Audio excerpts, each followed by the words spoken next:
Hey Spuddies, Potato McWhiskey here, and welcome back to Let's Play Civilization 6 in the Naval game, where we are playing as Brazil, and the entire world is a series of islands that are overpopulated, and we've been pretty much caught between a rock and a hard place, except the rock is the ocean and the hard place is a mountain range beyond which we find Japan.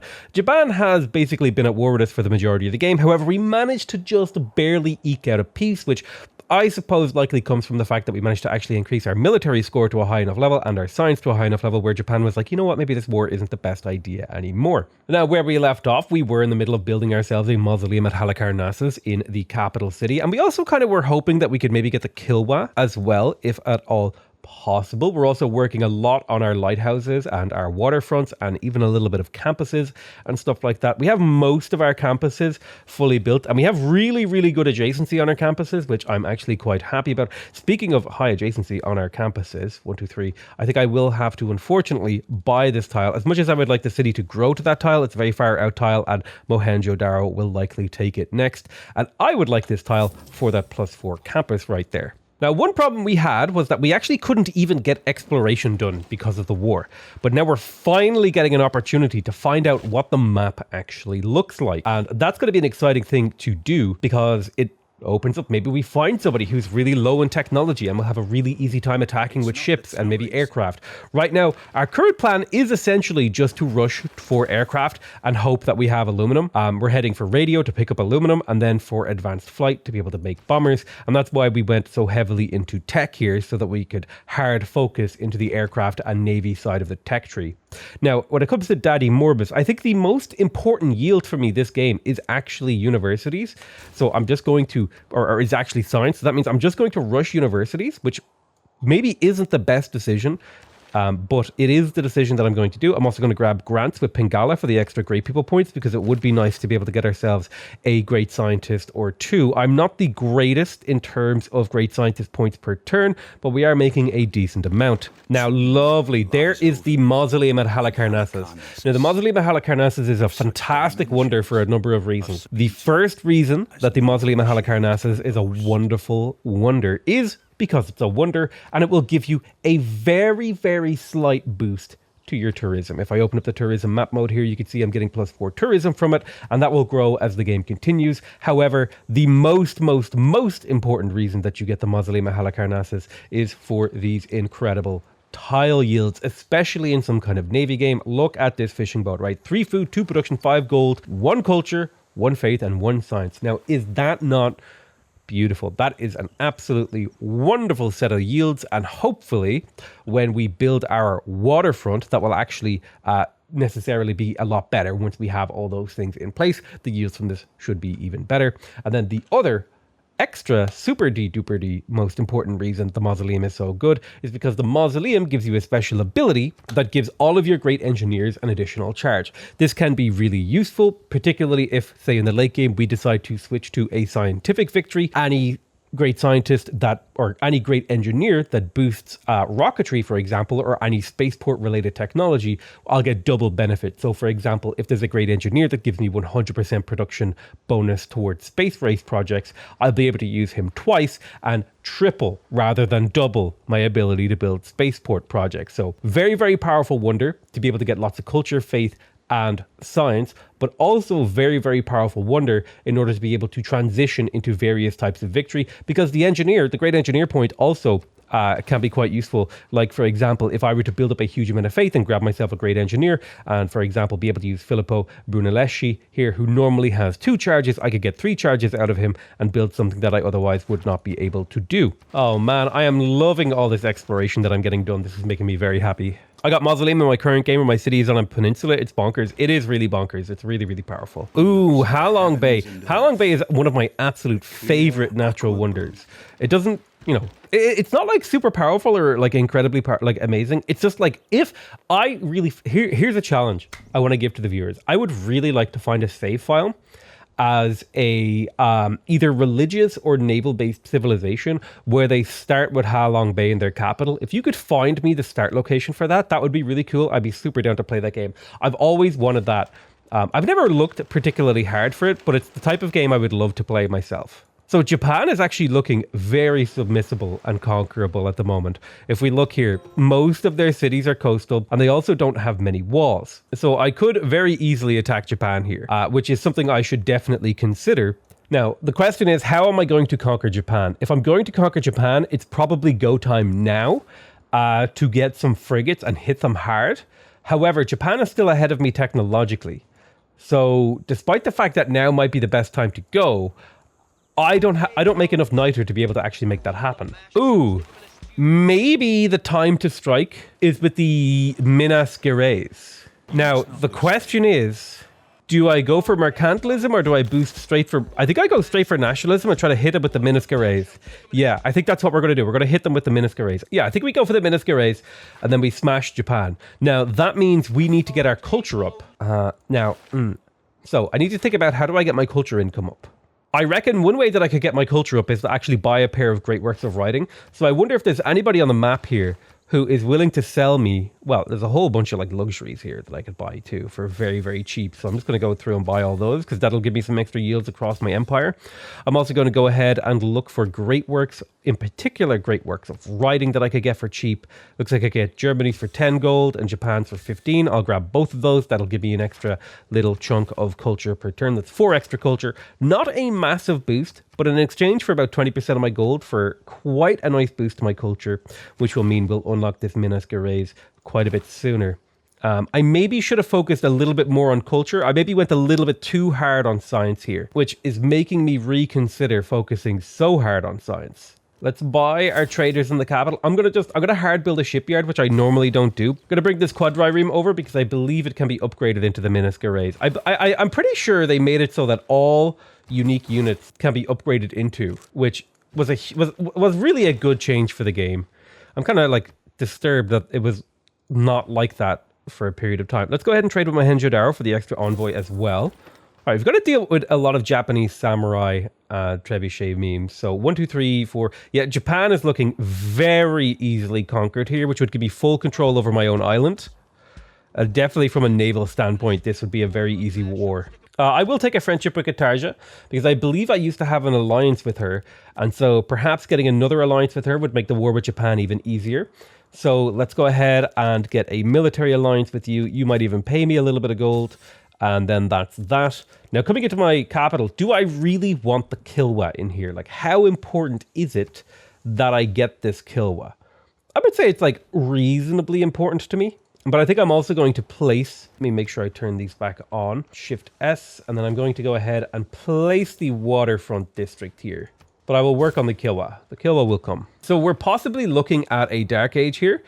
I wouldn't like to be in at least a normal age.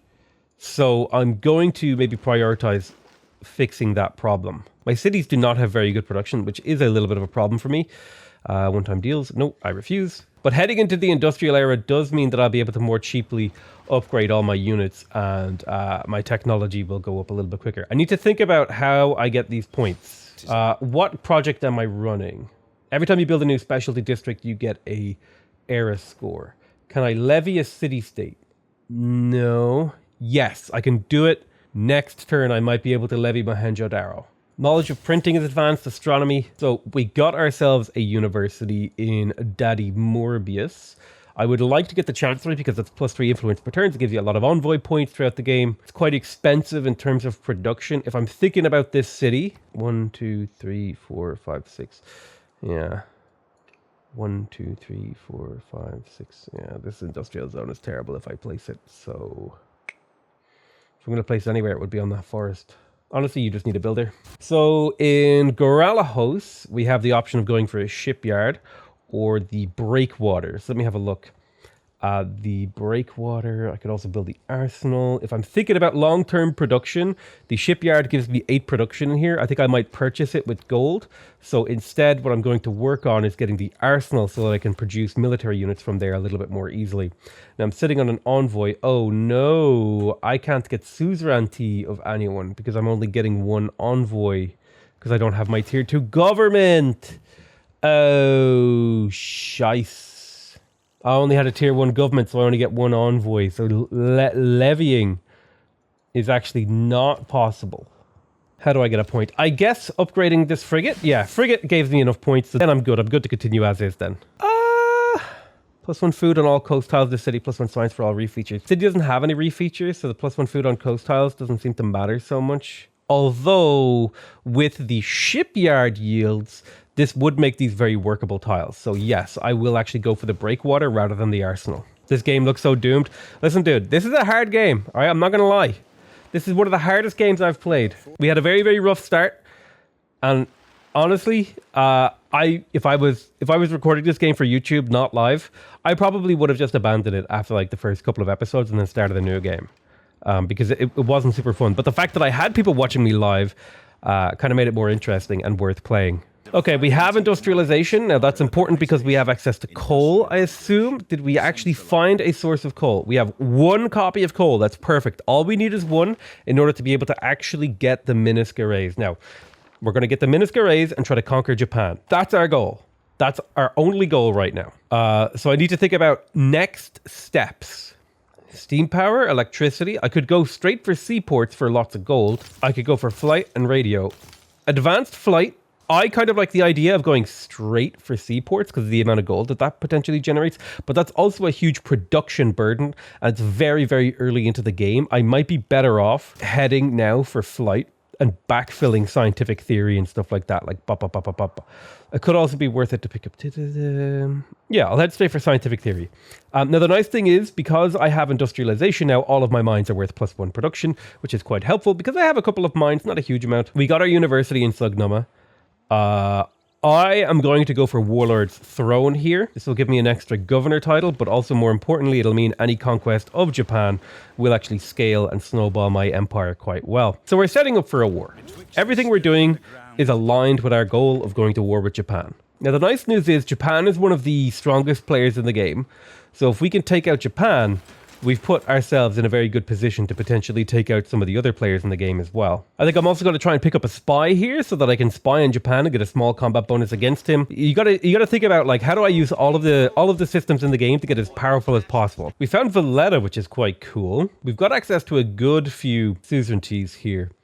I reckon I put a point into Muscat. Boosh. We take suzerainty of Muscat. That'll help explore the map slightly for us. More importantly, it'll center the map for us, and Muscat will also give us a little bit of extra gold from our shipyards and stuff like that, which I'm excited about. Now, Okayama is slowly flipping, but it's way too slow to be worth considering. Maybe if Japan gets a Dark Age here, but I really, really doubt whether or not that's going to happen. Now, in terms of industrial era dedication, in terms of era score, Hixot Dracones is going to generate me the most amount of era score because I'm going to be discovering new wonders, new continents, and I'm going to be attacking a navy here. Before we finish the unlocking the Minisk arrays, we're going to come in here, we're going to pop naval infrastructure up here, and we're going to plug in the 100% production towards boats here. We're going to sell off all of our niter, and because we have no niter, the game is going to be like, well, you don't have enough niter to build frigates, why don't you go ahead and build quadriremes? We're going to fast build like a quadrireme in all of our coastal cities. I think we will need 2 Minisk arrays to take this on. So I will do... We'll want 3 Minisk arrays, and I want them to be armadas, so they will be combined together. So that means I will need 6 quadriremes. Now that'll be a lot of gold burden on my empire to do this, but I think getting 6 quads is the right move here. Yes, it will delay a lot of my other stuff, like the Kilwa, but that's okay. I'm okay with this delay because losing Kilwa is nothing compared to not being able to attack Japan at the right moment. Then again, I do have a frigate already, so I could probably drop one of the quadriremes, and I'll drop the one from my capital.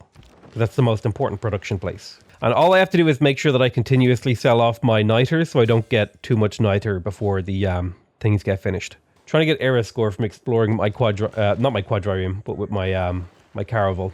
I better not have already discovered all the like easily found continents and stuff. Dido has captured Lahore. We must restore its independence. I think I would like eventually to liberate Lahore, but I think Dido is like this game's version of like an end game raid boss. Like this is the Ragnaros of my classic WoW right here.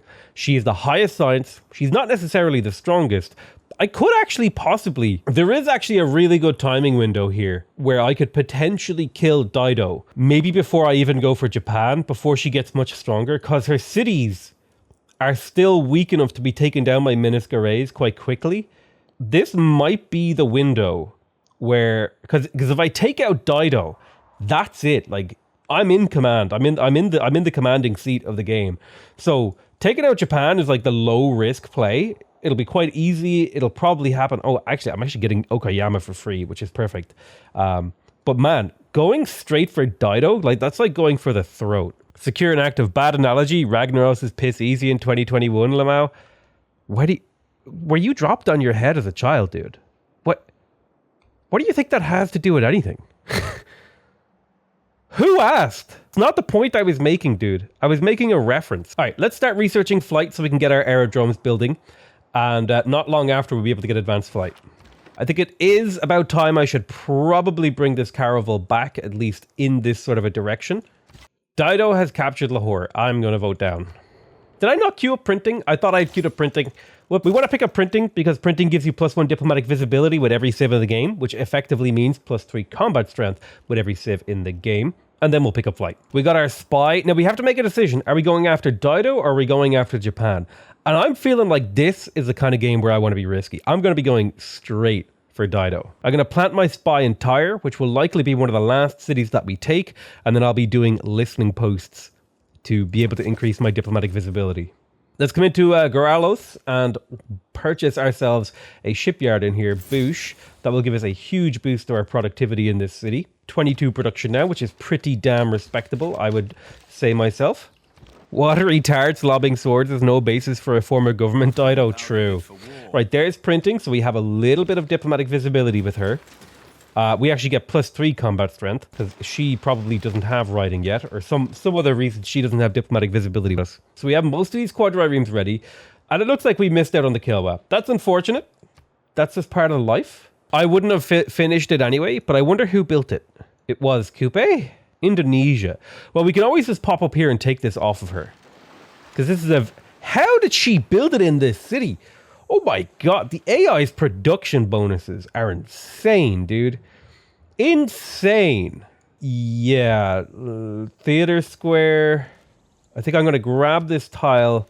I'll place my theater square. Do I want the theater square or do I want the waterfront? I think my water tiles are so good that I'm going to get the waterfront primarily. See if I can get the food up there. All right, let's sell off our niter.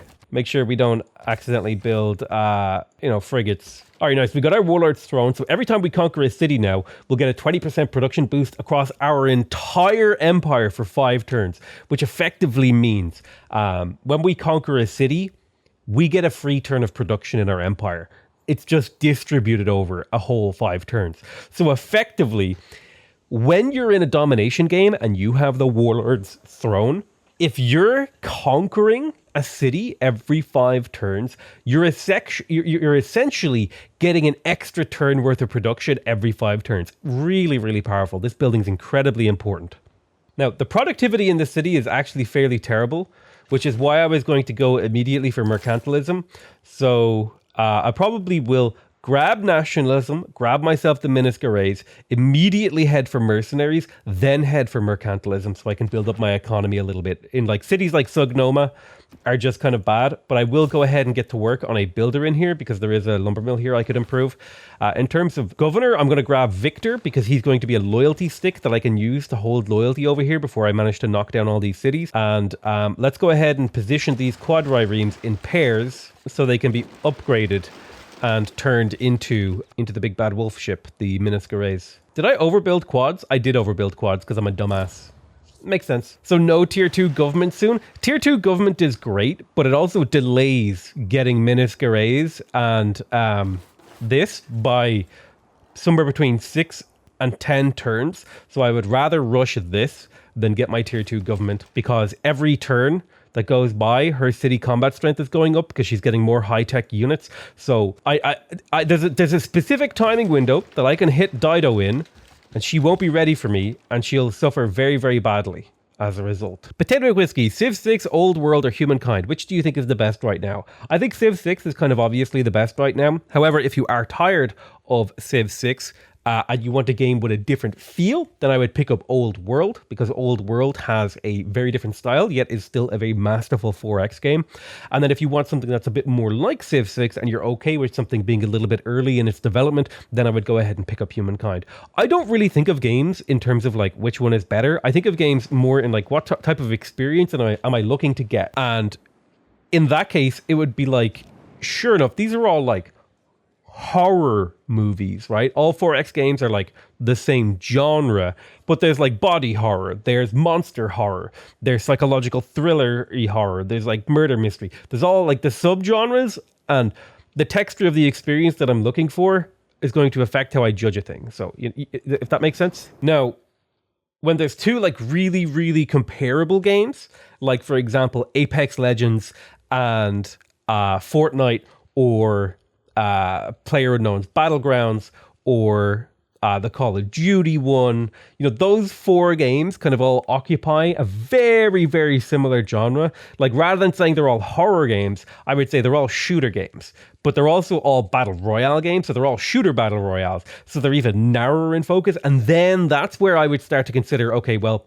this game does this slightly better, and this game does this slightly better. By the way, if you're wondering what my opinion is between those 4 games, it's Splitgate. Yeah, Splitgate, the one I didn't even mention. Splitgate is awesome. I really like Apex Legends too. So I would like to get 50% less grievances. So I'm going to put my maximum votes in myself, and I would like 100% trade routes when trading with cultural city-states.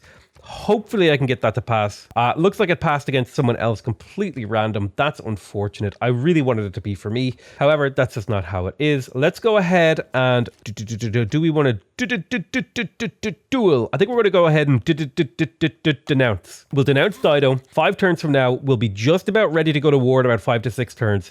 And then we'll be in position to actually, make it happen. Do you play League? I used to play a lot of League of Legends. Now, maybe a few times a year, I'll load up League of Legends. And I'll play some ARAMs. I bet Potatoes would blow a fuse playing League. League is not a game that tilts me. Dota 2 tilts me because I'm good at that game. In order for me to be tilted by a game, I have to be good at it. I'm not very good at League. The better I get at a game, the larger my ego gets, and the more tilted I get when my teammates play wrong, because I can point out their mistakes so easily to myself. I, for example, would probably, if there's anyone here from DGG, I would not be able to play with Destiny and Mr. Mooten, because oh my god, they fucking play TDM for 25 minutes and then blame their team for losing. Every game, they're like, dude, we're ahead, 19 kills. Meanwhile, they're like decrepit top laner that's had 2 kills and got like 150 CS because he got dunked on in lane. They're like, what is he doing? He's out here farming. Yeah, he's out here farming because you've stolen every kill from minute 15. The dude has like 0 items and can't initiate. You gotta like, if you take too many resources and then just play TDM, you're going to lose the game. Like, it's just every time. And then at the end of the game, they're like, oh, this player was so bad. Our team is awful. We should have dodged the game. We should have dodged Cope. Cope harder, Moot. All right, we got our breakwater and Gaural host. Okay, Brazilians in chat. Can I get type HUE? Okay, that's the Brazilian way they laugh. At least that's what I was told on the internet. Hopefully that's not like some sort of like ethnic racist type thing. Type HUE if you're from Brazil, and you can like jump on Discord and explain to me how you pronounce this city's name. Okay, I want somebody to jump into my Discord. If you're Brazilian, join my Discord, jump into a voice channel. I will pull you in. I'll ask you to just pronounce the city's name because I'm fucking tired of not knowing. Guarulhos. Guarulhos? Guarulhos. Guarulhos. Guarulhos. Juarlos. Gorilla Hose. That's right. City. It's getting renamed. Right. Nobody. Oh, there we go. Hang on. I'm going to mute the stream. Can you hear me? Hello? Guarulhos. Yeah, I can hear you. You're muted from the stream, though, in case you say like bad words. Say it again, please. Yeah, I can hear you. Guarulhos. Okay. The stream can hear you now, okay? Because you didn't say like bad words, so you're on. So okay. Guarulhos. Guarulhos. Yeah, something just like that. Guarulhos. Guarulhos. Guarulhos. Oh, so there's like different, like there'll be different regional areas. Yeah, accents. Yeah. There's people saying you're from Rio de Janeiro, so they're saying you're going to say it wrong. That's exactly it. So you would say Guarulhos, kind of? Yeah. Whereas they might say Guarulhos. Yeah. That's exactly it. Guarulhos. Tell them how to say... how do I pronounce the battleship, the Minas Gerais? Oh, it's Minas Gerais. Minas Gerais. And I suppose people from Guarulhos would say Minas Gerais. So it's almost like a J. So it's like Minas Gerais. Gerais. Yeah. It's like X. It's like X in Chinese. Like it's Jin. Yeah. Okay. So Guarulhos. Guarulhos.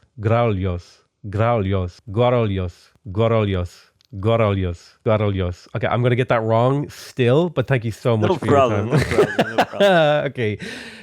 All right, bye-bye. Nice talking to you, man. Bye. Okay, we have the definitive way to pronounce this city's name, Gorilla Hose. So that's it. Thanks for your time, buddy. I'm not even going to try that anymore. I appreciate your attempts, but this is just Gorilla Hose now.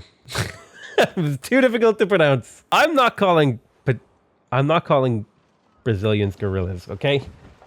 I'm renaming a city for my uncultured Irish tongue. So we have the Minas Gerais, which is cool. I feel confident pronouncing that a little bit better. Gerais. Minas Gerais. Hose. Gorilla pants. Okay? Or, yeah, they're German gorillas. They wear hose. Oh my god, 630 gold to upgrade a quadrireme to a Minas Gerais. A Minas Gerais. I think I'm going to go ahead. What I'm going to do is I'm going to preemptively form fleets. Boop, like this. Preemptively form fleets.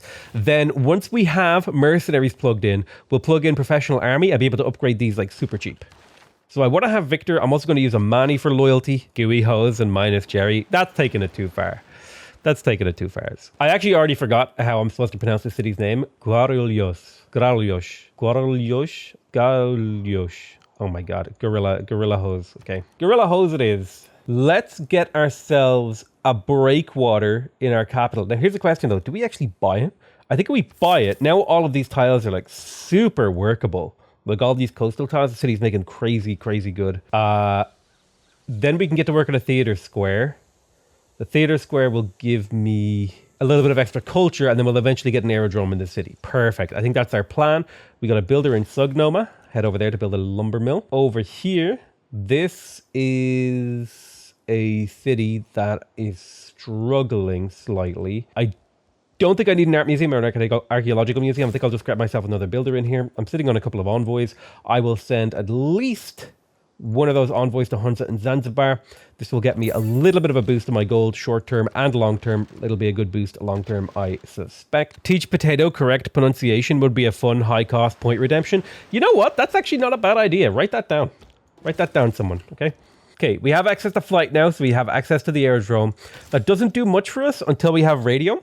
So we'll go for radio to get aluminum and pray that we find aluminum or aluminium, and then we'll go ahead and pick up advanced flight. For now, though, we are working on radio. We got our shipyard in Rio. I could go for the university. I think I actually don't need that much more science now at this point of the game. I'm kind of ahead technologically. I think I would be far better off trying to grow larger, more powerful cities. The city does have pretty good production. It's up to 15 per turn. Really what the city is lacking is potentially lumber mills on some of these tiles, which is where mercenaries comes in. And since mercenaries, or the tech after mercenaries, which will be medieval mercantilism. So away from mercantilism, I got a trader in Gorilla Hose. I'm going to transport that to my capital because I want most of my gold income to be in my capital. And Gorilla Hose will get to work on an arsenal. Although, maybe a nice campus. Yeah, let's get to work. Let's place our campus. It's a good campus. They're good campuses, Bront.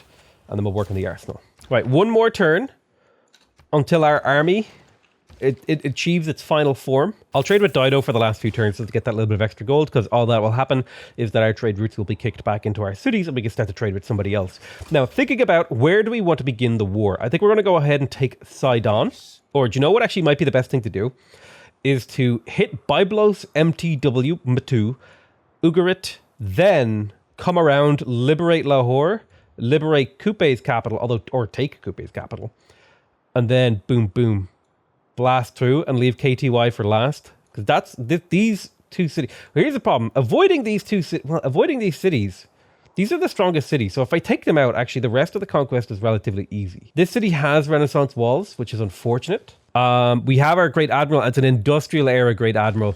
That is actual bangers and mash right there, dude. Insane what we're about to be able to do.